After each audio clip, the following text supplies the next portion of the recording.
Hi guys, welcome back to physics लेकी। Myself Surabhi और आज की इस वीडियो में हम देख रहे हैं one shot formula revision from ray optics and optical instrument. इसके बाद हम देखेंगे कुछ इंपॉर्टेंट क्वेश्चंस इसी चैप्टर से। तो स्टार्ट करते हैं। सबसे फर्स्ट फॉर्मूला जो है यहाँ पर हमारा वो है रिफ्लेक्शन ऑफ लाइट से। रिफ्लेक्शन ऑफ लाइट में हमने दो लॉज पढ़े थे, लॉज ऑफ रिफ्लेक्शन, जो कि है first angle of incidence is equal to angle of reflection. Second यहाँ पर होता है कि जो आपका इंसिडेंट रे है, रिफ्लेक्टेड रे है और जो नॉर्मल होती है वो कोप्लेनार होती है। कोप्लेनार का क्या मतलब है? Incident ray, reflected ray and normal lie on the same plane. ठीक है, इसके बाद है next, if a plane mirror is rotated by theta, reflected rays rotates two theta. इसका क्या मतलब है? जो हमारा प्लेन मिरर है, अगर हमने उसको क्या किया है, थीटा एंगल कुछ इस तरीके से ऐसे रोटेट कर दिया, तो जो हमारी रिफ्लेक्टेड रे होती है वो हमारी क्या हो जाएगी, एंगल टू थीटा पे रोटेट हो जाएगी। ठीक है, तो अगर हमने क्या किया, प्लेन मिरर को थीटा एंगल रोटेट किया है, तो जो हमारी रिफ्लेक्टेड रे होती है वो टू थीटा पर रोटेट हो जाएगी। वो हमारी एक्चुअल रिफ्लेक्टेड रे से टू थीटा एंगल पर रोटेट हो जाएगी। ठीक है, तो ये पॉइंट आपको यहाँ पर याद रखना है। इसके बाद सेकेंड यहाँ पर है रिफ्लेक्शन बाय स्फेरिकल मिरर। तो जो इंपॉर्टेंट फॉर्मूला हमने मिरर में से पढ़ा था वो है हमारा रिफ्लेक्शन थ्रू स्फेरिकल सरफेसेस, जो कि होता है हमारा मिरर फॉर्मूला। तो मिरर फॉर्मूला हमारा है 1/f is equal to 1/v plus 1/u। यहाँ पर f हमारा क्या होता था, focal length of the lens, v यहाँ पर क्या होता है, इमेज डिस्टेंस, u यहाँ पर क्या होता है, ऑब्जेक्ट डिस्टेंस। ठीक है, तो ये इंपॉर्टेंट फॉर्मूला जो कि आपको याद रखना है, जो कि आपको काम आएगा कॉम्बिनेशन ऑफ लेंसेज के लिए, अगर आपको ऑब्जेक्ट डिस्टेंस या इमेज डिस्टेंस निकालना है किसी मिरर के लिए। ठीक है, इसके बाद यहीं पर हम पढ़ते हैं मैग्निफिकेशन। फॉर्मूला हमारा क्या होता है मिरर के लिए, negative of v/u is equal to hi/ho। ठीक है, मिरर के लिए जो मैग्निफिकेशन का फॉर्मूला होता है वो होता है -v/u। अगेन v यहाँ पर क्या होता है, इमेज डिस्टेंस, u यहाँ पर क्या होता है, ऑब्जेक्ट डिस्टेंस, एंड hi अगर हम देखें मैग्निफिकेशन का एक और फॉर्मूला है जो कि है magnification is equals to hi/ho। तो hi यहाँ पर क्या होता है, हाइट ऑफ इमेज, ho यहाँ पर क्या होता है, हाइट ऑफ ऑब्जेक्ट। ठीक है, तो ये भी हमारा एक इंपॉर्टेंट फॉर्मूला है। इसके बाद है हमारा refraction of light. Refraction of light हमारा क्या होता था, बेंडिंग ऑफ लाइट। अब ये जो बेंडिंग ऑफ लाइट है ये कब होती थी, जब कोई लाइट रे एक मीडियम से दूसरे मीडियम में ट्रैवल करती है। ठीक है, जब भी कोई लाइट रे एक मीडियम से दूसरे मीडियम में ट्रैवल करती है तब वो बेंड हो जाती है। अब यहाँ पर हमने दो इंपॉर्टेंट पॉइंट्स पढ़े थे, वो ये कि अगर लाइट रे कोई रेयर मीडियम से डेंसर मीडियम में ट्रैवल करती है तो वो नॉर्मल की तरफ बेंड हो जाती है। ठीक है, if a light ray moves from rare to denser medium it bend toward normal. ठीक है, एंड नेक्स्ट यहाँ पर है, अगर कोई लाइट रे डेंसर से रेयर मूव होती है it bend away from normal. ठीक है, तो ये दो इंपॉर्टेंट पॉइंट्स यहाँ पर आपको याद रखने। इसके बाद सबसे important formula sin i equal to n2 sin r। n1 यहाँ पर हमारा क्या है, refractive index of light in first medium, and n2 यहाँ पर क्या है, refractive index of light in second medium. ठीक है, और I यहाँ पर होता है एंगल ऑफ इंसिडेंस, R यहाँ पर होता है एंगल ऑफ रिफ्रैक्शन। तो ये बहुत ही ज्यादा इंपॉर्टेंट फॉर्मूला है जो कि यहाँ पर आपको याद रखना है। इसी फॉर्मूले को हम बोलते हैं स्नेल्स लॉ। ठीक है, n1 sin i equal to n2 sin r। ये फॉर्मूला हमारा बहुत सारी डेरिवेशंस में भी यूज हुआ है। ठीक है, इसलिए ये फॉर्मूला तो आपको इस चैप्टर से याद ही रखना है। इसके बाद अगर हम डायग्राम देखें तो ये कुछ इस तरीके से, n1 हमने लिया refractive index of first medium, n2 यहाँ पर हमने लिया refractive index of second medium, ऊपर हो गया हमारा रेयर मीडियम, नीचे हो गया हमारा डेंसर मीडियम, v1 हमने लिया है लाइट की speed in first medium, and v2 यहाँ पर हमने लिया है लाइट की स्पीड इन सेकेंड मीडियम। इसके बाद अगर हम कुछ इंपॉर्टेंट फॉर्मूला देखें तो यहाँ पर हम देख सकते हैं जो रिफ्रैक्टिव इंडेक्स होता है हमारा वो किसके बराबर होता है, it is the ratio of speed of light in air to speed of light in any medium. तो यहाँ पर हमारा फॉर्मूला बन के तैयार हो गया रिफ्रैक्टिव इंडेक्स का, n इज इक्वल टू क्या होता है, c, यानी कि लाइट की स्पीड इन एयर या फिर वैक्यूम डिवाइडेड बाय v, यहाँ पर कोई भी मीडियम में जब लाइट ट्रैवल कर रही है तो वो हो गया speed of light in any medium. तो ये बहुत ही ज्यादा इंपॉर्टेंट फॉर्मूला है।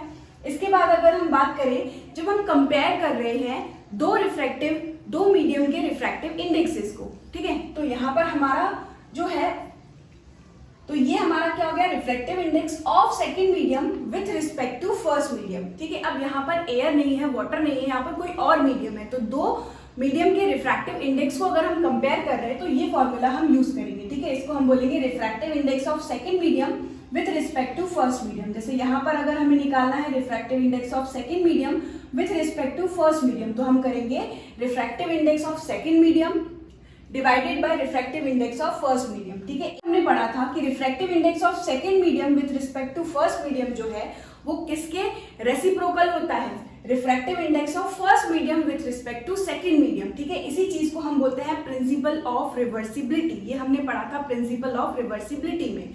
ठीक है, तो ये होता है refractive index of second medium with respect to first medium is equal to reciprocal of refractive index of first medium with respect to second. ठीक है, बिल्कुल ऑपोजिट होता है। और यहां से हमारा एक और फॉर्मूला निकल के आता है कि अगर निकालना है हमें refractive index of second with respect to first, तो वो किसके बराबर होता है, जो हमारा रिफ्रैक्टिव इंडेक्स होता है और हमारी जो वेलोसिटी होती है वो एक दूसरे के कैसे होती है, इनवर्सली प्रोपोर्शनल। तो यहाँ पर अगर हम देखें तो ये एक दूसरे के कैसे है, inversely proportional.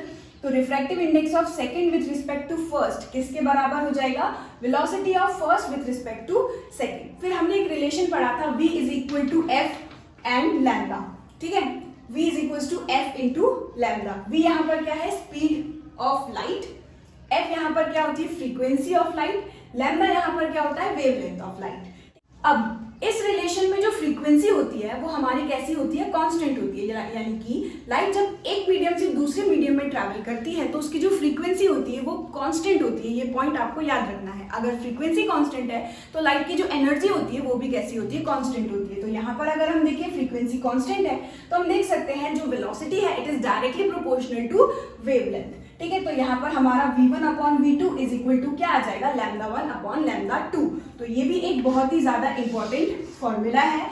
n2 upon n1 is equal to v1 upon v2 is equal to λ1 upon λ2। यानी कि हमारा जो रिफ्रैक्टिव इंडेक्स होता है it is inversely proportional to the velocity of light and velocity of light is directly proportional to the wavelength of light. ठीक है, इसके बाद आते हैं नेक्स्ट फॉर्मूले में जो कि है हमारा real depth and apparent. Real depth और अपेरेंट डेप्थ का हमने एक रेशियो पढ़ा था जो कि किसके बराबर होता है, रिफ्रैक्टिव इंडेक्स के बराबर होता है। तो यहाँ पर होगा हमारा refractive index is equal to real depth upon apparent depth. Real depth को डिनोट कर रहे हैं स्मॉल d से और अपेरेंट डेप्थ को डिनोट कर रहे हैं d डैश से। ठीक है, तो हमारा रिफ्रैक्टिव इंडेक्स जो है वो किसके बराबर आ जाएगा, d अपॉन d डैश।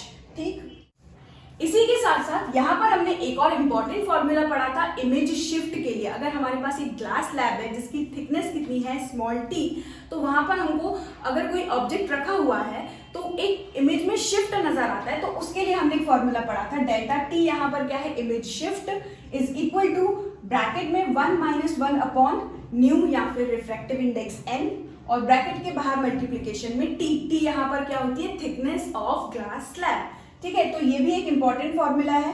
इसके बाद है हमारा टोटल इंटरनल रिफ्लेक्शन। तो टोटल इंटरनल रिफ्लेक्शन हमारा क्या होता है, टोटल इंटरनल रिफ्लेक्शन की दो कंडीशन होती है। पहली कंडीशन ये कि लाइट को ट्रैवल करना है from denser medium to rarer medium, तभी हमारा टोटल इंटरनल रिफ्लेक्शन हमको देखने को मिल सकता है। ठीक है, तो ये कंडीशंस आपसे पूछी जा सकती है। यहाँ पर हमने लिखी है दो कंडीशन। पहली है हमारी कि light should travel from denser to rarer medium, यानी कि लाइट को हमेशा कैसे ट्रैवल करना पड़ेगा, डेंसर से रेयरर, तभी हम टोटल इंटरनल रिफ्लेक्शन देख सकते हैं।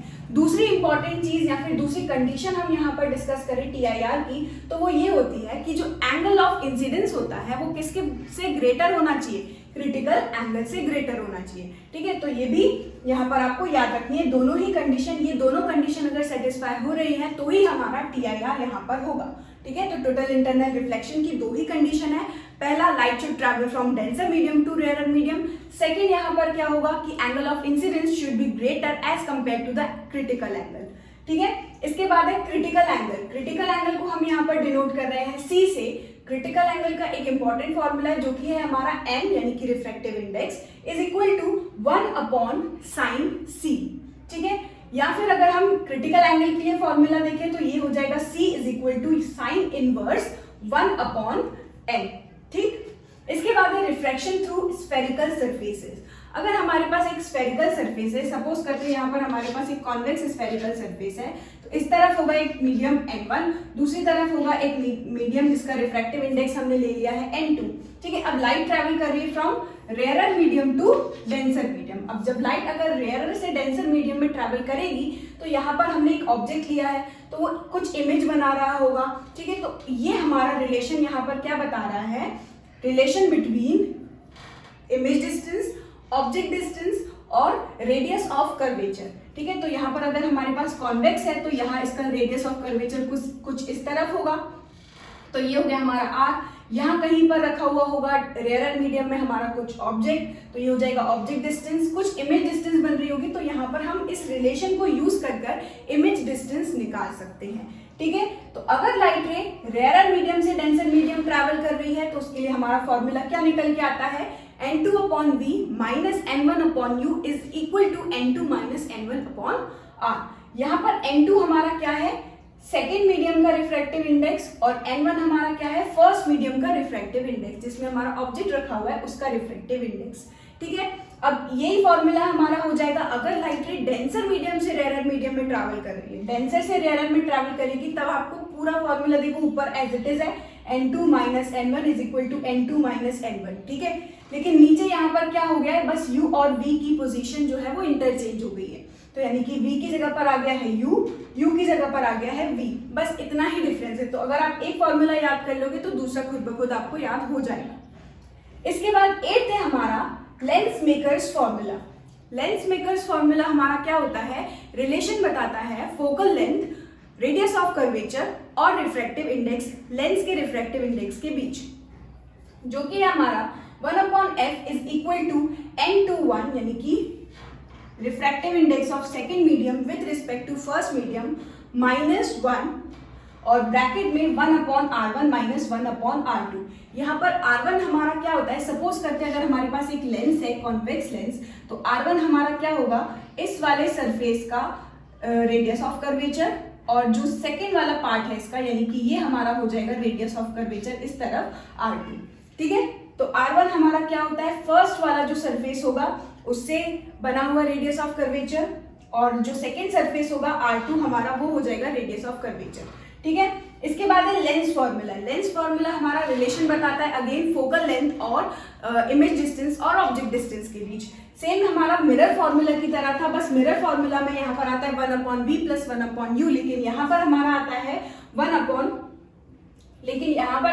है 1/v माइनस 1/u। ठीक है, तो लेंस फॉर्मूला हमारा क्या कहता है, 1/f is equal to 1/v minus 1/u, where f यहाँ पर क्या होता है, focal length of the lens, v यहाँ पर क्या होता है, इमेज डिस्टेंस, u यहाँ पर क्या होता है, ऑब्जेक्ट डिस्टेंस। इसके बाद देखते हैं मैग्निफिकेशन।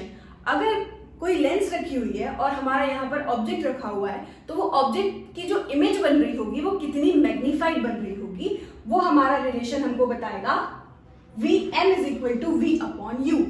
ठीक है, कितनी मैग्नीफाइड है हमारी इमेज वो हमें कैसे पता चलेगा, हमें क्या करना है, इमेज डिस्टेंस को ऑब्जेक्ट डिस्टेंस से सिर्फ डिवाइड करना है। तो मैग्निफिकेशन निकालने के अगेन दो फॉर्मूले हैं, जैसे हमने यहाँ पर देखा था अभी। मैग्निफिकेशन क्या हो जाएगा, V/u, या फिर मैग्निफिकेशन का एक और फॉर्मूला है जो कि है hi/ho। ठीक है, height of image to the height of object, या फिर हम बोले image distance to object distance. यहाँ इस वाले फॉर्मूले में और इस वाले फॉर्मूले में एक छोटा सा डिफरेंस है, यहाँ पर हम लेते हैं magnification is equal to negative of V/u, लेकिन लेंस के लिए यहाँ पर ये पूरी जो वैल्यू है वो पॉजिटिव में होती है, यानी कि मैग्निफिकेशन जो है हमारा वो निकलता है V/u, पॉजिटिव में है ये। इसके बाद है power of lens. Power of lens हमारा क्या होता है, रेसिप्रोकल ऑफ फोकल लेंथ, लेकिन वो फोकल लेंथ कैसी होनी चाहिए, इन मीटर, राइट। और इसकी जो यूनिट होती है वो हमारी होती है डायप्टर। डायप्टर को डिनोट करते हैं कैपिटल D से। अगर हम बात करें कॉन्वेक्स लेंस की, तो कॉन्वेक्स लेंस का जो पावर होता है वो कैसा होता है, पॉजिटिव। ठीक है, और उसकी जो फोकल लेंथ होती है वो भी कैसी होती है, पॉजिटिव। अगर हम बात करें कॉन्केव लेंस की, तो कॉन्केव लेंस के लिए जो पावर होती है वो कैसी होगी, नेगेटिव। क्यों, क्योंकि उसकी फोकल लेंथ भी कैसी होती है, नेगेटिव। इसके बाद है 9th, combination of lenses. Combination of lenses में हम दो लेंसेज लेते हैं और अगर दो लेंसेज को हमने बिल्कुल कांटेक्ट में रखा है तो जो उसकी इक्विवेलेंट फोकल लेंथ होगी उसको हम कैसे निकालते हैं 1/f is equal to 1/f1 plus 1/f2। जैसे हमारा जो कॉम्बिनेशन ऑफ रेजिस्टर होता था इन पैरेलल कनेक्शन, वैसा फॉर्मूला हमें यहाँ पर फोकल लेंथ के लिए दिया हुआ है। ठीक है, तो अगर दो लेंसेज कांटेक्ट में रखे हुए हैं तो जो फोकल लेंथ होगी इक्विवेलेंट फोकल लेंथ, वो पूरा एक क्या बन जाएगा, एक सिस्टम बन जाएगा। तो उस पूरे सिस्टम का एक इक्विवेलेंट या हम बोले टोटल फोकल लेंथ होगा। तो वो टोटल फोकल लेंथ हम कैसे निकाल सकते हैं, 1/f is equal to 1/f1 plus 1/f2। f1 यहाँ पर क्या होता है, फर्स्ट वाले लेंस का फोकल लेंथ, f2 यहाँ पर क्या होता है, सेकेंड वाले लेंस का फोकल लेंथ। इसी तरीके से यहाँ पर हम पावर भी निकाल सकते हैं। तो फर्स्ट वाले लेंस का पावर हो गया P1 और सेकेंड वाले लेंस का पावर हो गया P2। तो टोटल पावर हम कैसे निकालेंगे, जैसे हम सीरीज रेजिस्टेंस के लिए फॉर्मूला यूज करते थे, तो total power is equal to क्या आ जाएगा, P1 प्लस P2।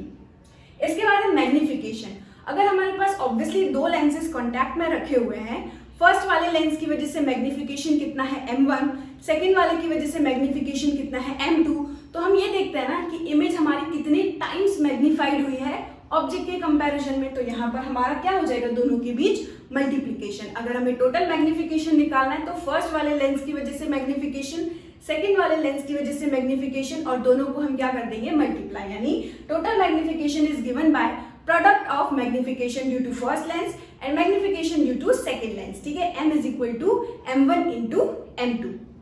इसके बाद अगर हमारे दो लेंसेज कुछ डिस्टेंस पर रखे हुए हैं, ठीक है, सपोज करते हैं एक लेंस ये हो गया और दूसरा लेंस ये हो गया, ठीक है, L1 एंड L2, लेकिन इस बार ये दोनों बिल्कुल कांटेक्ट में नहीं रखे हुए हैं, इनके बीच में एक डिस्टेंस है और इस डिस्टेंस को हमने लिया है स्मॉल d। अब ये जो डिस्टेंस है स्मॉल d, यहाँ पर इस डिस्टेंस की वजह से जो फॉर्मूला होगा वो हमारा एज इट इज नहीं होगा जब वो दोनों बिल्कुल कांटेक्ट में रखे हुए थे। जब वो कांटेक्ट में रखे हुए थे तब हम फॉर्मूला क्या यूज कर रहे थे, 1/f is equal to 1/f1 plus 1/f2। ठीक है, लेकिन अब हमें क्या यूज करना है, 1/f equivalent is equal to 1/f1 plus 1/f2 minus d/f1/f2। Again f1 यहाँ पर क्या है, focal length of first lens, f2 यहाँ पर क्या है, focal length of second lens, d यहाँ पर क्या है, distance between the two lenses, and again product यहाँ पर f1 और f2। ठीक है, तो ये फॉर्मूला हम तब यूज करते हैं जब दो लेंसेज डिस्टेंस पर रखे हुए हो, और जब वो बिल्कुल कांटेक्ट में रखे हुए हो तो हम इक्विवेलेंट फोकल लेंथ निकालने के लिए ये वाला फॉर्मूला यूज करते हैं। ठीक है, अब देखते हैं 10th formula, dispersion of light. Dispersion of light में हमने पढ़ा था एंगल ऑफ डेविएशन, जिसको हम डेल्टा से रिप्रेजेंट करते हैं। एंगल ऑफ डेविएशन का फॉर्मूला हमारा होता है I plus E minus A। यहाँ पर डेल हमारा क्या है, एंगल ऑफ डेविएशन, I हमारा होता है एंगल ऑफ इंसिडेंस, E हमारा होता है एंगल ऑफ इमर्जेंस, और A यहाँ पर होता है एंगल ऑफ प्रिज्म। इसके बाद जो हमने फॉर्मूला देखा था एंगल ऑफ डेविएशन का, यानी एंगल ऑफ मिनिमम डेविएशन का, जो कि होता है थिन प्रिज्म के लिए। और थिन प्रिज्म हम किसको बोलते थे, जब हमारा एंगल ऑफ प्रिज्म कैसा हो, बहुत छोटा हो। ठीक है, फॉर स्मॉल एंगल A या फिर हम बोले thin prism, del minimum is equal to n-1 into में A। यहाँ पर n हमारा क्या होता है, रिफ्रैक्टिव इंडेक्स ऑफ प्रिज्म। अब यहाँ जो एंगल ऑफ मिनिमम डेविएशन हमें मिलता था वो उसकी एक कंडीशन होती थी, वो ये कि जब हमारा angle of incidence angle of emergence के कैसा हो, बराबर। ठीक है, यानी कि angle I is equal to angle E, और यहाँ पर A angle of prism is equal to 2 into R। अगर हम angle I equal to angle E लिख रहे हैं और यहाँ इस रिलेशन को देखें तो यहाँ से हमारा डेल मिनिमम जो है वो हो जाएगा del minimum is equal to 2I minus A, और इस रिलेशन को यूज कर हम लिख सकते हैं एंगल ऑफ इंसिडेंट के लिए एक दूसरा रिलेशन जो कि होगा A plus del minimum by 2। इसी तरीके से हमने लिख लिया R is equal to A यानी कि angle of prism divided by 2। अगर हमें फाइंड करना है refractive index of a prism, तो जिसको हम डिनोट करते हैं n से, और मीडियम अगर सराउंडिंग हमारा क्या हो, एयर, तो यहाँ पर हमने अप्लाई किया है स्नेल्स लॉ, जो था हमारा n1 sin i equal to n2 sin r। बस वही फॉर्मूला यहाँ पर हमने यूज किया है, और n इज इक्वल टू क्या है, साइन i की वैल्यू पुट कर दी a plus del minimum by 2, और r यानी कि हमारा a बाई 2। तो यहाँ से हमारा फॉर्मूला निकल के आता है, यहाँ हम बोले एक रिलेशन निकल के आता है जो कि होगा रिफ्रैक्टिव इंडेक्स, मिनिमम डेविएशन और एंगल ऑफ मिनिमम डेविएशन और एंगल ऑफ प्रिज्म के बीच। ये बहुत ही इंपॉर्टेंट रिलेशन है और इस रिलेशन को हम बोलते हैं प्रिज्म फॉर्मूला। इस फॉर्मूले को यूज करके हम किसी भी प्रिज्म के लिए रिफ्रैक्टिव इंडेक्स कैलकुलेट कर सकते हैं, लेकिन ये फॉर्मूला सिर्फ हमें वही लगाना है जब हमारा एंगल एक ऐसा हो बहुत छोटा, यानी कि ये सिर्फ अप्लाई कर सकते हैं हम थिन प्रिज्म के लिए। Angle of minimum deviation use होगा, यानी जब एंगल आई किसके बराबर होगा, एंगल ई के बराबर होगा, राइट। तो ये रहा हमारा डायग्राम, ये है यहाँ पर इंसिडेंट एंगल, ये है इमरजेंस एंगल, ठीक है। ए हमारा एंगल ऑफ प्रिज्म, ये है डेल हमारा angle of deviation R1 and R2। अगर हम यहाँ पर ग्राफ देखें तो ये y एक्सिस पे हमारा एंगल ऑफ डेविएशन और x एक्सिस में हमारा angle of incidence and angle of emergence, ठीक है। तो ये angle of incidence, angle of emergence और एंगल ऑफ डेविएशन के बीच एक ग्राफ है। तो हम देख सकते हैं ये ग्राफ हल्का सा इस तरफ कैसा होता है, ऐसे टिल्टेड होता है, ठीक। और इसका जो सबसे मिनिमम पॉइंट होता है वो हमारा डेल मिनिमम होता है, ठीक है, मिनिमम एंगल ऑफ डेविएशन। और ये जो जब होगा एंगल ऑफ मिनिमम डेविएशन तब हमारा एंगल ऑफ इंसिडेंस किसके बराबर होगा, एंगल ऑफ इमरजेंस के बराबर होगा, राइट। तो इतनी ही बातें हमें याद रखनी है प्रिज्म के लिए, या हम बोले डिस्पर्शन ऑफ लाइट के लिए। अब बात आती है एंगुलर डिस्पर्शन। तो यार एंगुलर डिस्पर्शन में सबसे पहले अगर हम देखें डेल वी और डेल आर, एंगुलर डिस्पर्शन हमारा होता है difference between deviation of maximum colour minus deviation of minimum colour, ठीक है। यहाँ पर अगर हम देखें जब व्हाइट लाइट को पास करवाते हैं हम प्रिज्म से तो कुछ इस तरीके का यहाँ पर स्प्लिटिंग ऑफ 7 कलर्स हमको देखने को मिलता है। और यहाँ पर हम देखें तो ये रही हमारी इंसिडेंट रे, ठीक। तो जो हमारी इंसिडेंट रे होती है, इंसिडेंट पाथ होता है, उससे हमारी वॉयलेट कलर जो है वो इतना ज्यादा डेविएट हो गई और जो रेड कलर है वो कुछ इतना कम डेविएट हुआ है, ठीक है। तो हमारा एंगुलर डिस्पर्शन क्या होता है, it is difference between angle of deviation of violet minus angle of deviation of red colour, ठीक है, angle of deviation of red colour. तो ये हमारा एंगुलर डिस्पर्शन होता है। अब यहाँ पर अगर हम फॉर्मूला पुट करें कौन सा, एंगल ऑफ मिनिमम डेविएशन वाला, जो कि होगा refractive index of violet -1 into A, फिर minus refractive index of red colour -1 into A, और -1 + 1 कैंसिल आउट होके हमें कुछ ये रिलेशन मिलता है। तो इसको भी हम एंगुलर डिस्पर्शन ही बोलते हैं, राइट। अब बात करते हैं 12th डिस्पर्सिव पावर की। तो डिस्पर्सिव पावर को डिनोट किया जाता है ओमेगा से, और ये किसके बराबर होता है, it is the ratio of dispersive power is the ratio of angular dispersion to mean deviation, ठीक है। एंगुलर डिस्पर्शन हमारा क्या होता है, del v minus del r upon ये जो मीन डेविएशन होता है, बीचों बीच डेविएशन होता है, उसको हम ले रहे हैं एवरेज डेविएशन होता है, उसको हम बोलते हैं डेल, ठीक है। और यहाँ पर बस इसकी वैल्यू पुट करेंगे तो ये क्या आएगा, refractive index of violet minus refractive index of red, और इनटू में क्या चल रहा है, एंगल ऑफ प्रिज्म, ठीक है। इसके बाद यहाँ पर अगर मीन डेविएशन निकालेंगे तो यार मीन डेविएशन का हमारा क्या हो जाएगा फॉर्मूला, मीन डेविएशन का हमारा फॉर्मूला हो जाएगा रिफ्रैक्टिव इंडेक्स न्यू -1 इंटू में क्या चल रहा है, ए। अब यहाँ पर मीन डेविएशन में हम देख सकते हैं कि रिफ्रैक्टिव इंडेक्स है, तो इसका भी हमारा एवरेज जैसे हम निकालते हैं बस वही हमें यहाँ पर करना है। दो कलर हमारे कौन से हैं, वॉयलेट और रेड, तो इनके बीच का हमें क्या चाहिए, मीन रिफ्रैक्टिव इंडेक्स। तो कैसे निकालते हैं मीन, दोनों को ऐड कर दो और डिवाइडेड बाय 2। तो हमने लिखा refractive index of violet plus refractive index of red divided by 2, इस तरीके से मीन निकल गया, राइट। तो ये मीन यहाँ पर रखा है रिफ्रैक्टिव इंडेक्स -1 इंटू ए, ये पूरा आपका बन जाता है मीन डेविएशन, राइट। और ये है आपका मीन रिफ्रैक्टिव इंडेक्स। तो यहाँ पर हम देख सकते हैं जो वॉयलेट कलर है वो बहुत ज्यादा बेंड होता है और रेड कलर जो है वो बहुत कम डेविएट करता है अपने एक्चुअल पाथ से। इसके बाद हम आते हैं ऑप्टिकल इंस्ट्रूमेंट। फर्स्ट है हमारा सिंपल माइक्रोस्कोप। तो सिंपल माइक्रोस्कोप में हमने देखा था, अच्छा जितने भी हमारे ऑप्टिकल इंस्ट्रूमेंट्स थे जैसे कि सिंपल माइक्रोस्कोप, कंपाउंड माइक्रोस्कोप और टेलीस्कोप, इन तीनों में ही दो केसेस थे। पहला जब हमारी इमेज बन रही होती है at least distance of distinct vision, और दूसरा जब हमारी इमेज बन रही होती है एट इंफिनिटी। तो ये तीनों के लिए ही हमने दो केसेस लिए हुए हैं। अगर हम बात करें सिंपल माइक्रोस्कोप की, सिंपल माइक्रोस्कोप के लिए least distance of distinct vision यानी कि एट डी की अगर हम बात करें तो मैग्निफिकेशन कितना आएगा, 1 - d/f। डी यहाँ पर क्या होता है, least distance of distinct vision, जो कि एक नॉर्मल एक हेल्दी आई के लिए होती है, जो कि कितना होता है 25 सेंटीमीटर, राइट। तो ये आपको याद रखना है, ठीक है।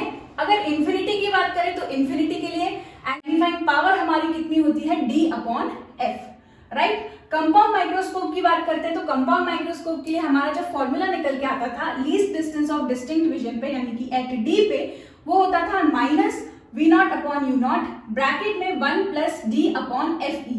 V नॉट यहाँ पर क्या होता है, image that is form by objective, U not हमारा क्या होता है, object distance from objective lens, D हमें पता है हमारा least distance of distinct vision, जो लीस्ट डिस्टेंस होता है हेल्दी आई के लिए जो कि है हमारा 25 सेंटीमीटर, और FE हमारा क्या होता है, it is focal length of I piece. इसके बाद एट इंफिनिटी की अगर हम बात करें तो हमारा रिलेशन क्या आता था, यहाँ से देखो V nought upon U nought as it is है, बस यहाँ पर हमारा D अपॉन FE आ जाएगा, राइट। टेलीस्कोप के लिए बात करते तो टेलीस्कोप के लिए हमारा फॉर्मूला निकल के आता था at least distance of distinct vision यानी एट D पे FO अपॉन FE ब्रैकेट में 1 प्लस FE अपॉन D। और अगर हम बात करें एट इंफिनिटी तो इंफिनिटी के लिए यहाँ पर मैग्निफिकेशन का फॉर्मूला निकल के आता था जो कि होता था किसके बराबर, FO अपॉन FE के बराबर, राइट। तो ये तीनों ही फॉर्मूले बहुत ज्यादा इंपॉर्टेंट है क्योंकि एक ना एक क्वेश्चन जरूर आता है ऑप्टिकल इंस्ट्रूमेंट से, राइट। तो ये सारे के सारे फॉर्मूले जो है हमारे बहुत ही ज्यादा 6 के 6 फॉर्मूले जो है हमारे बहुत ज्यादा इंपॉर्टेंट है क्योंकि ऑप्टिकल इंस्ट्रूमेंट से 1 या 2 क्वेश्चन जरूर पूछा जाता है और न्यूमेरिकल तो पूछा ही जाता है, राइट। इसके बाद एक फॉर्मूला जो है हमारा TIR से रिलेटेड वो रह गया था जो कि है सर्कल ऑफ इल्यूमिनेंस। अगर हम बात करते हैं TIR की और हमने क्या किया है, एक मीडियम के अंदर नीचे बल्ब रख दिया, राइट। सपोज करते हैं एक वाटर से भरा हुआ टैंक है और नीचे हमने क्या कर दिया, एक बल्ब को रख दिया, राइट। अब वो जो बल्ब है उसमें से लाइट निकल रही होगी और हमें ये बताना है कि वो कितने सर्कल में से बाहर लाइट निकल के आ रही है और बाकी कुछ लाइट जो है अंदर पानी में क्या हो रही होगी, रिफ्लेक्ट बैक हो रही होगी, यानी कि हम बोले उसका टोटल इंटरनल रिफ्लेक्शन हो रहा होगा, राइट। तो यहाँ पर अगर हम बात करें सर्कल ऑफ इल्यूमिनेंस, यहाँ पर जो लाइट बाहर की तरफ आ रही है यानी कि जो इल्यूमिनेट सर्कल हमारा हो रहा है पूरा, उसका हमें निकालना रहता है एरिया या फिर हमें बताना रहता है रेडियस। तो उसका फॉर्मूला हमारा निकल के आता है R is equal to H upon under root n square minus 1। यहाँ पर n हमारा क्या होता है, refractive index of that liquid, यहाँ हम बोले वाटर, ठीक है। और इसका एरिया हमारा क्या हो जाएगा, पाई आर स्क्वायर, तो यहाँ पर रखा पाई और रेडियस का क्या कर दिया स्क्वायर, यानी कि H square upon n square minus 1। तो ये रहे इस चैप्टर से हमारे फॉर्मूले। अब हम डिस्कस करते हैं कुछ इंपॉर्टेंट क्वेश्चन इसी चैप्टर से। Question number first, a screen is placed 90 centimetre from an object. The image of the object on the screen is formed by a convex lens at 2 different locations separated by 20 centimetre. Determine the focal length of the lens. जैसे यहाँ पर दिया हुआ है, a screen is 90 centimetre from an object. एक object रखा हुआ है और जो हमारी स्क्रीन है ऑब्जेक्ट से 90 सेंटीमीटर पे रखी हुई है, राइट। ये ऑब्जेक्ट और ये हो गई हमारी स्क्रीन, यानी कि ऑब्जेक्ट और इमेज के बीच में हमें डिस्टेंस दिया है जो कि कितना है, 90 सेंटीमीटर, ठीक है, 90 सेंटीमीटर। इसके बाद क्वेश्चन में बोल रहे हैं the image of an object on the screen is formed by convex lens at 2 different location separated by 20 centimetre. हम सपोज कर लेते हैं पहला जो हमारा पोजीशन है कॉन्वेक्स लेंस का वो ये है और दूसरा लोकेशन जो है कॉन्वेक्स लेंस का वो ये है, राइट। और अभी भी इमेज जो है हमारी स्क्रीन पर फॉर्म हो रही है, ऑब्जेक्ट हमारा रखा हुआ है O पॉइंट पर और अभी भी ऑब्जेक्ट और स्क्रीन के बीच में कितना डिस्टेंस है, 90 सेंटीमीटर, ठीक। तो ये 2 लोकेशंस हो गई और बोल रहे हैं कि ये जो 2 लोकेशन है हमारी कॉन्वेक्स लेंस की वो कितनी है, 20 सेंटीमीटर पे है, राइट। ये एक लोकेशन ये रही और दूसरी लोकेशन ये रही, ठीक है। तो ये दोनों लोकेशन हमारी 20 सेंटीमीटर पर है। तो हमें ये बताना है कि जो हमारी कॉन्वेक्स लेंस है उसका फोकल लेंथ कितना है। तो यार देखो, अगर हमारे ऑब्जेक्ट और इमेज के बीच डिस्टेंस कितना है, 20, हमारी लेंस से ऑब्जेक्ट का डिस्टेंस हमारा होता है ऑब्जेक्ट डिस्टेंस, इसको हम सपोज कर लेते हैं क्या है, U1, और लेंस से लेके हमारी जो इमेज है उसको हम बोलते हैं इमेज डिस्टेंस। तो लेंस से लेके इमेज तक का डिस्टेंस हमारा क्या हो गया, इमेज डिस्टेंस, इसको सपोज कर लेते हैं V1। अब क्योंकि हमने लेंस को शिफ्ट किया तो जितना डिस्टेंस हमारा ये होगा उतना ही तो डिस्टेंस हमारा ये होगा, यानी कि इस बार अगर हम देखें तो ये हमारा जो है इसको हम बोल सकते, देखो इस बार अब क्योंकि लेंस 20 सेंटीमीटर हमारी शिफ्ट हो गई है तो यहाँ से अगर हम देखें ये हो जाएगा हमारा U2, है ना। लेंस से लेके ऑब्जेक्ट का डिस्टेंस और लेंस से लेके इमेज का डिस्टेंस हमारा क्या हो जाएगा, V1, राइट। ये हो जाएगा हमारा V2, ठीक है। अब यहाँ पर हम देखिए 20 सेंटीमीटर जैसे ही हम हमारे लेंस को शिफ्ट करेंगे तो ये जो U1 है हमारा वो किसके बराबर आएगा, V2 के बराबर, और जो V1 होगा हमारा वो किसके बराबर आएगा, U2 के बराबर। यानी हम लिख सकते हैं जो U1 है वो V2 के बराबर होगा और जो V1 है वो किसके बराबर होगा, U2 के बराबर होगा। ऑब्वियसली क्योंकि आप सेम लेंस को उसी सेम डिस्टेंस पे ऐसे शिफ्ट कर रहे हो 20 सेंटीमीटर, तो जितना डिस्टेंस यहाँ था उतना ही डिस्टेंस तो यहाँ आएगा। जितना डिस्टेंस ये होगा उतना ही डिस्टेंस ये होगा, राइट।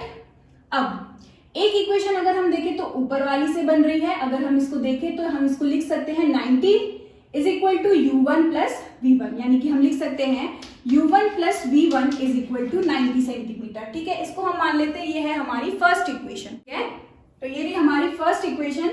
और अगर हम नीचे वाली इक्वेशन से देखें और अगर हम यहाँ पर देखें तो ये है हमारा देखो 20 सेंटीमीटर, ये है v1 टोटल, और ये हमारा v2 जो कि किसके बराबर है, u1 के बराबर है, यानी ये भी हमारा कितना आ गया u1। तो ये डिस्टेंस हमारा हो गया u1 और ये टोटल डिस्टेंस हमारा कितना है v1। तो हम लिख सकते हैं v1 is equal to u1 plus 20, right. v1 की वैल्यू ऊपर पुट कर दो तो ये हो जाएगा u1 plus 20 is equal to 90 centimetre, right. या फिर इसको हम लिख सकते हैं 2u1 is equal to 90 minus 20, जो कि कितना आ जाएगा 70 डिवाइडेड बाय 2। ठीक है, और इसको हम डिवाइड करेंगे तो यहां से हमारा निकलेगा 35, राइट।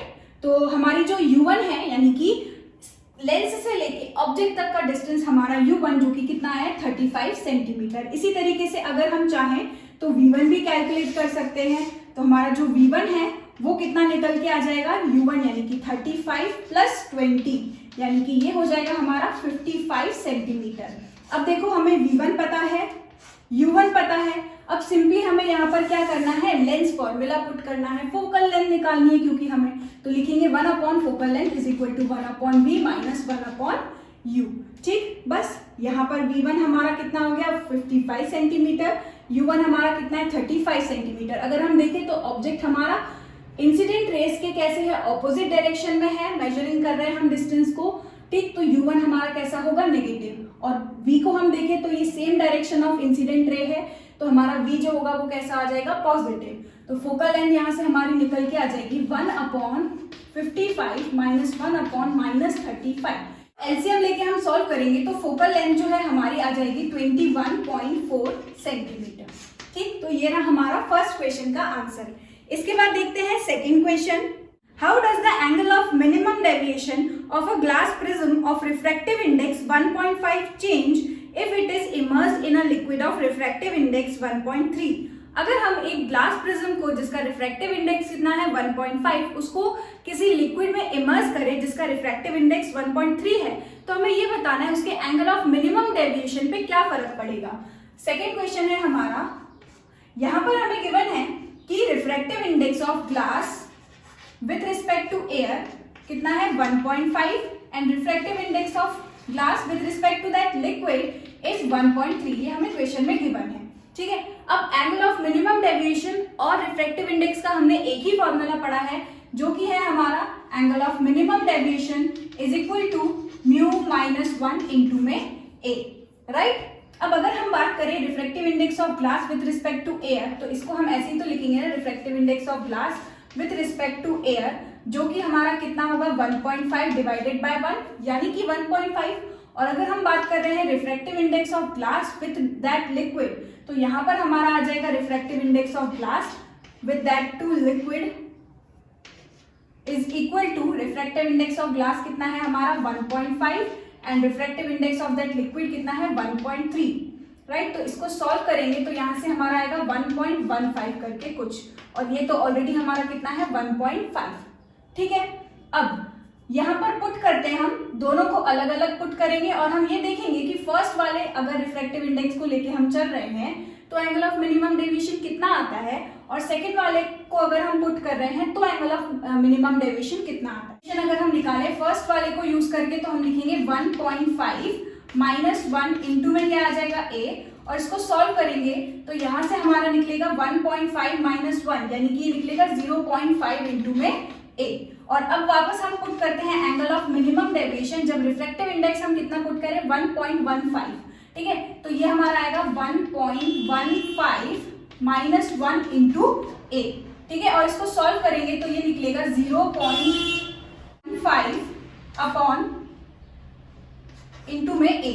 अगर हम पॉइंट हटाए तो नीचे कितना आ जाएगा 100, और सपोज कर लेते हैं सपोज कर लेते हैं कि एंगल ऑफ प्रिज्म हमारा कितना है 60 डिग्री, क्योंकि हमें सिर्फ कंपेयर करना है, क्वेश्चन में हमसे कोई न्यूमेरिकल वैल्यू हमसे पूछी नहीं है, सिर्फ हमसे ये पूछा है कि जो हमारा एंगल ऑफ मिनिमम डेविएशन होगा वो इंक्रीज होगा, डिक्रीज होगा या फिर नहीं।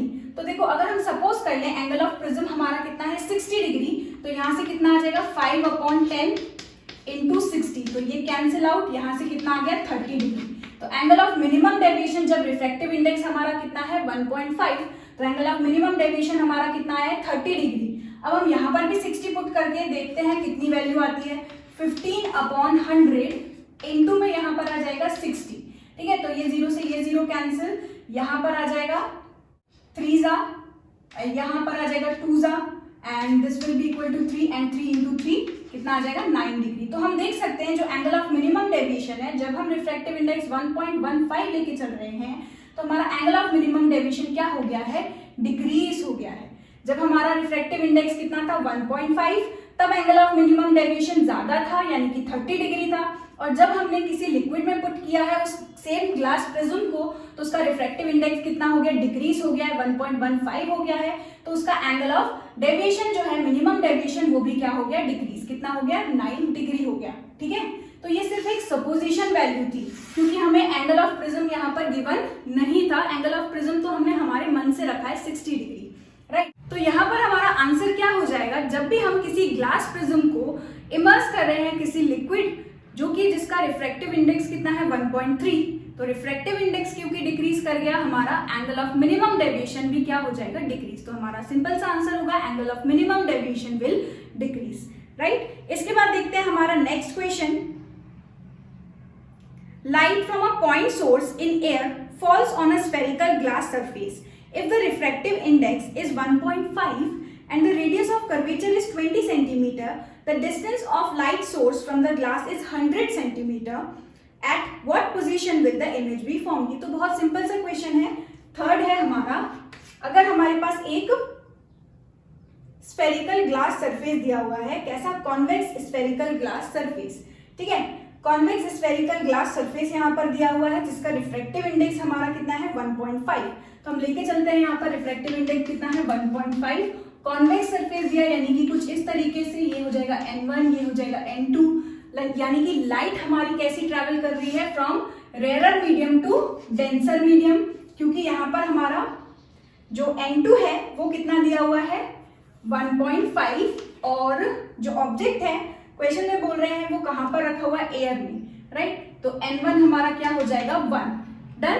अब कुछ नहीं, यहाँ पर सिंपल हमें फॉर्मूला अप्लाई करना है, कौन सा, रेडियस ऑफ कर्वेचर भी यहाँ पर ऑलरेडी हमें गिवन है जो कि कितना है 20 सेंटीमीटर, और अगर हमें कॉन्वेक्स स्फेरिकल सरफेस के लिए रेडियस ऑफ कर्वेचर देखे तो वो कैसा होता है, उस तरफ है यानी कि पॉजिटिव है, तो हम लिखेंगे +20 सेंटीमीटर, ठीक है। और यहाँ पर हमें क्या गिवन है, u की वैल्यू गिवन है, यानी कि जो ऑब्जेक्ट है वो हमारा 100 सेंटीमीटर पे रखा हुआ है, सारी वैल्यू दी हुई है, हमें सिर्फ क्या निकालना है यहाँ पर v। तो ये तो बहुत ही सिंपल सा क्वेश्चन है, इसका आंसर मुझे आप बताना। फॉर्मूला यहाँ पर हमने अभी डिस्कस किया था, वो यूज करेंगे जब लाइट रे रेयर मीडियम से डेंसर मीडियम जाती है, तो हम फॉर्मूला यूज करते थे n2/v minus n1/u is equal to n2 minus n1/r। तो यहाँ पर n2 भी गिवन है, n1 भी गिवन है, r भी गिवन है, u भी गिवन है, बस यहाँ पर हमें क्या निकालना है v, ठीक है। तो इसका आप आंसर निकालो और नीचे कमेंट बॉक्स में उसका आंसर मुझे दो। अब देखते हैं next question, an astronomical telescope has an angular magnification of magnitude 5 for distance object, the separation between the objective and eye piece is 36 centimetre, यानी कि यहाँ पर हमें क्या गिवन है, यहाँ पर हमें गिवन है फोर्थ क्वेश्चन में कि जो हमारा एस्ट्रोनॉमिकल टेलीस्कोप है उसका मैग्निफिकेशन का मैग्नीट्यूड कितना दिया हुआ है 5, and separation between the objective and eye piece यानी कि L की जो वैल्यू है वो हमें कितनी दी हुई है 36 centimetre, right. And final images formed at infinity, यानी ये हमारा इंफिनिटी वाला केस है और टेलीस्कोप की बात है। Calculate the focal length of objective and eye piece, तो अगर हम बात करें तो मैग्निफिकेशन हमारा जो होता था वो क्या होता था FO/FE, राइट। तो यहाँ पर अगर हम देखें 5 इज इक्वल टू कितना आ जाएगा FO/FE, तो एक रिलेशन ये निकल गया हमारा। दूसरा रिलेशन हमारा होता है L is equal to FO + FE, ठीक है, और L हमारा कितना दिया हुआ है 36 इज इक्वल टू, यहाँ पर हम पुट करते हैं FO की वैल्यू जो कि कितनी है 5 इंटू FE, तो यहाँ पुट करेंगे 5 इंटू FE प्लस FE, तो 5FE प्लस FE कितना हो जाएगा 6FE एंड यहाँ से 36 और 6 को काटेंगे तो ये आ जाएगा कितना 6, तो focal length of I piece हमारा कितना आ गया है 6 सेंटीमीटर। इसी तरीके से FO भी इस रिलेशन को यूज करके निकालेंगे, तो 5 इंटू FE करेंगे, तो 5 इंटू FE यानी कि 5 इंटू 6 कितना आ जाएगा 5 इंटू 6 यानी कि 30 सेंटीमीटर। तो ये रहा हमारा आंसर 30 सेंटीमीटर। तो FE यानी कि focal length of I piece हमारा कितना आया है 6 centimetre and focal length of objective हमारा कितना आया है 30 सेंटीमीटर। अब देखते हैं हमारा last question. Two monochromatic rays of light are incident normally on the face AB of an isosceles right angle prism ABC। यहाँ पर मैंने डायग्राम ऑलरेडी बना लिया है, तो ये है हमारा ABC isosceles right angle prism, ठीक है। यहाँ पर ये एंगल हमारा कितना है 90 डिग्री। अब यहाँ पर बोल रहे हैं two monochromatic light rays are incident on the face AB। इस फेस AB पर ये दो मोनोक्रोमैटिक लाइट को हमने इंसिडेंट करवाया है। अब ये जो दो मोनोक्रोमैटिक लाइट है इनका रिफ्रैक्टिव इंडेक्स हमें दिया हुआ है अलग अलग। फर्स्ट वाले का रिफ्रैक्टिव इंडेक्स हमें कितना दिया हुआ है 1.35 एंड सेकेंड वाले का रिफ्रैक्टिव इंडेक्स हमें दिया है 1.45, ठीक है। The refractive indexes of the glass prism for two rays 1 and 2 are respectively 1.35 and 1.45.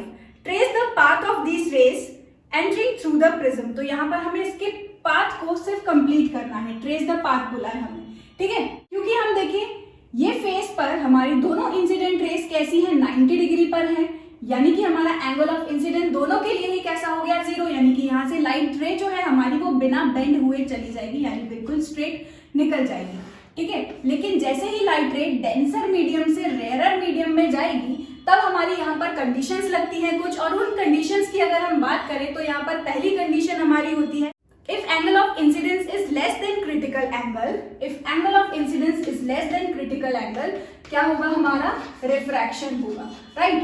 Angle of incidence is equal to critical angle, यहाँ पर होता है ग्रेजिंग इमर्जेंस।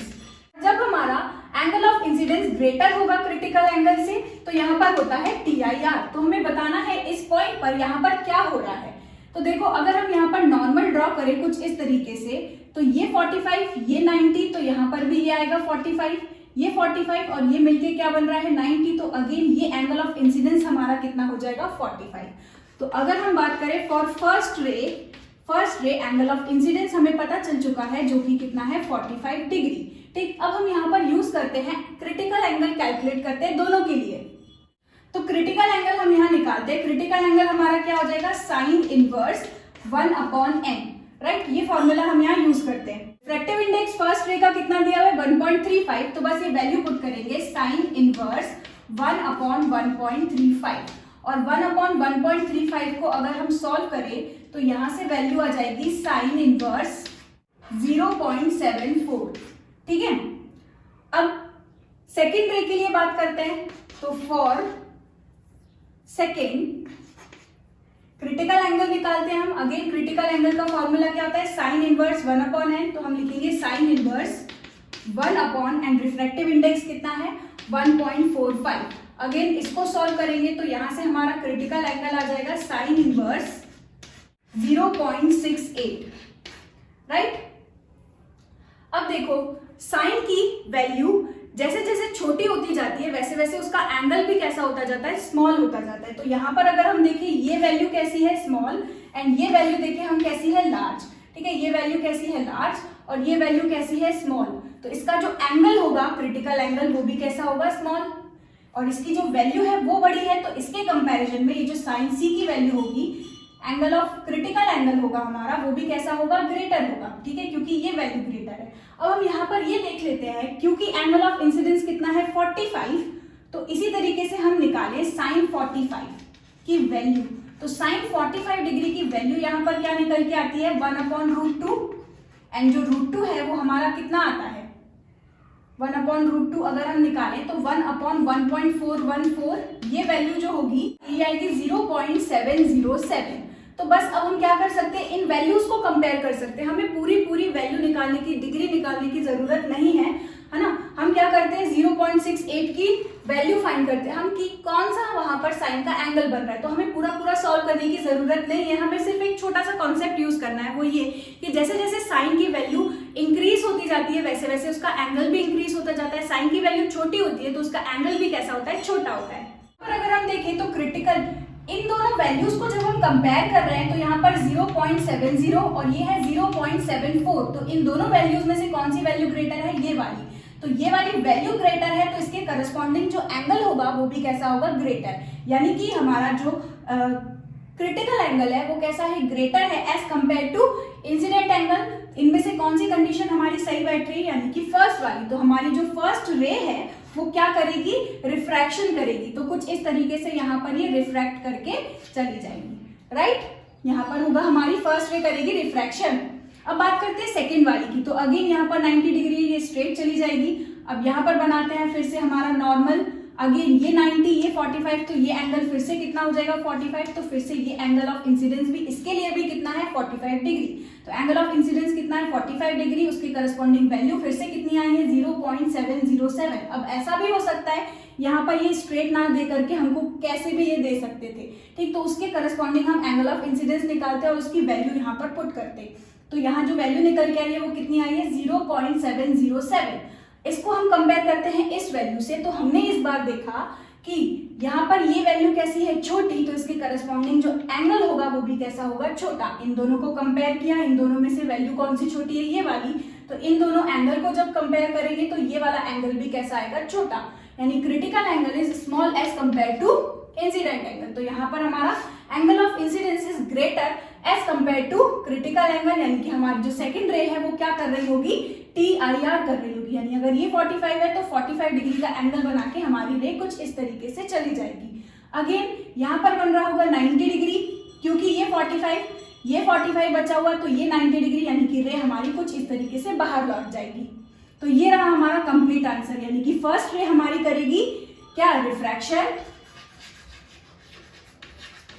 एंड जो सेकंड रे है हमारी वो क्या करेगी, TIR, राइट। और ये बात हम बना करके दिखा देंगे हमारे सॉल्यूशन में। तो यहीं पर खत्म करते हैं इस वीडियो को। Thank you so much for watching this video.